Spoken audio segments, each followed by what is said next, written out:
Alright, YouTube, as of yesterday, early on in the day, and I would have announced it then, but I didn't want to overload people's notifications, even though YouTube's only sporadically spitting them out at this point, honestly. I surpassed Bernie Sanders' Senate account, and now I believe I am the most popular YouTuber from my home state of Vermont.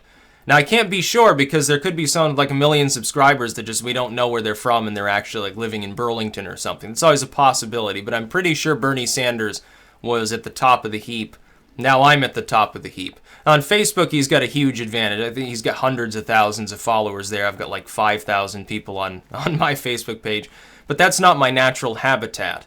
YouTube is. That'll grow over time, probably not to Sanders-y levels. But it's still a major accomplishment, at least in my opinion, despite the fact that there are only 650,000 or so people in this state. It's still quite a presence, honestly. And this is not long after hitting that 100,000 subscriber mark. I no longer, I used to sort of predict where I'd be month for month.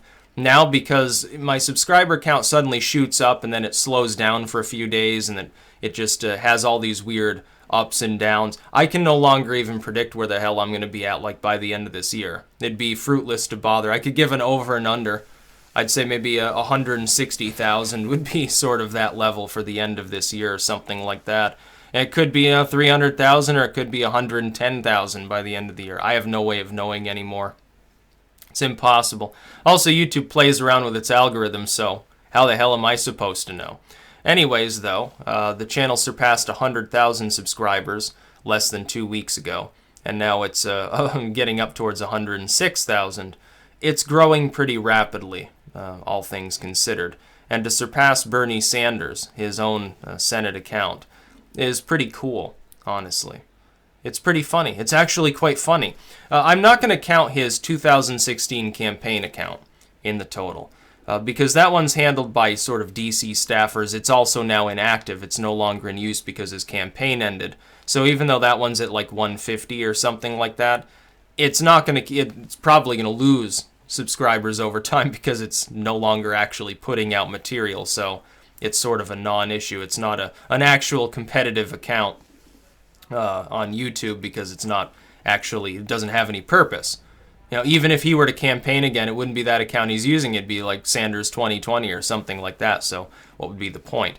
No, but I'm excited about this. I'm excited to see where the rest of this year will take me in terms of actual support on YouTube, as well as on my journey through literature. Of course, March is now coming to a close. We're headed towards late March, which means that the last of my self-titled booklets will be done by the end of this month and released. And then in April, my plan is to go on to complete a couple more herbals, flesh out that category, and then move on to some of the very important works that I've held off on for a while, like the Ars Goetia, a full edition of the Lesser Keys. I still got to decide which books I'm even going to include in my edition of the same, because people can't really agree on what the list should be. Has to include the Ars Goetia. Beyond that, nobody friggin' knows.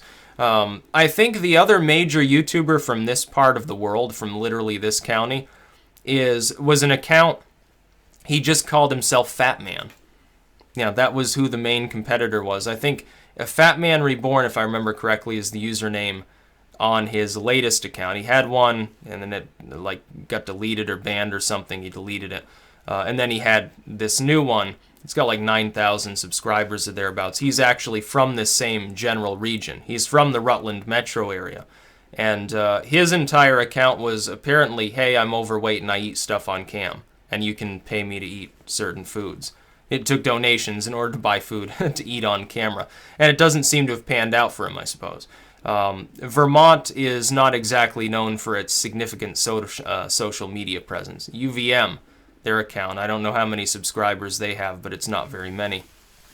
So you have this sort of vacuum here, and so I'm going to take over the state, so to speak. But of course, if I end up moving in the future, then I'd be competing with different groups of people. I like to crack it apart a little bit. Like, this is the state where I live. This is where I have an impact potentially. If I put my voice out on here in regards to the political or social situation in Vermont, can significantly compound the effect, and it can actually have a tangible result. And I like that fact. I think it's great. because maybe there needs to be a little bit more common sense in the state. We got a governor that's gone totally rogue. Phil Scott gets elected. He just turns into a Peter Shumlin 2.0. He's pissed off a lot of his own fans. I don't think that he's going to bother seeking re-election the next time around. He's not doing anything. Anything he was hired to do, he's not doing. Bernie Sanders, that era has begun to pass. Certainly here in Vermont, people are getting a little bit more sick of it, I think.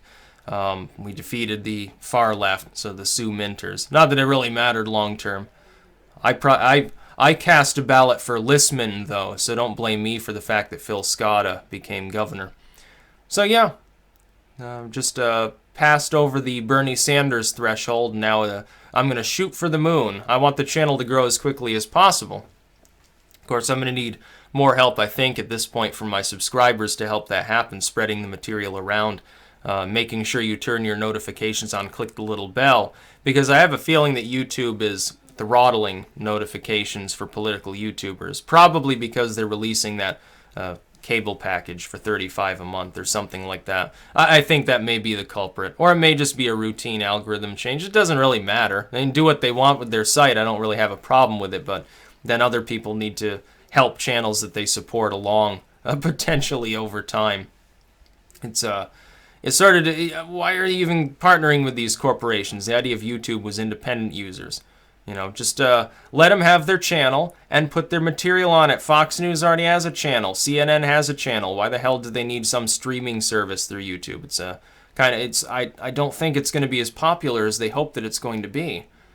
And ultimately, I want YouTube to keep succeeding. I want it to keep growing and making more money and do well because it's my main platform. It's not like I have it in for Google or YouTube or anything like that.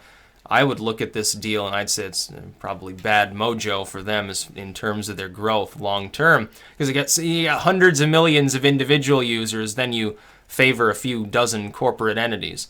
Yeah, maybe good for your wallet temporarily. Long term, I think it's going to be harmful to the platform more than helpful, potentially. Especially if that content is made non-interactive.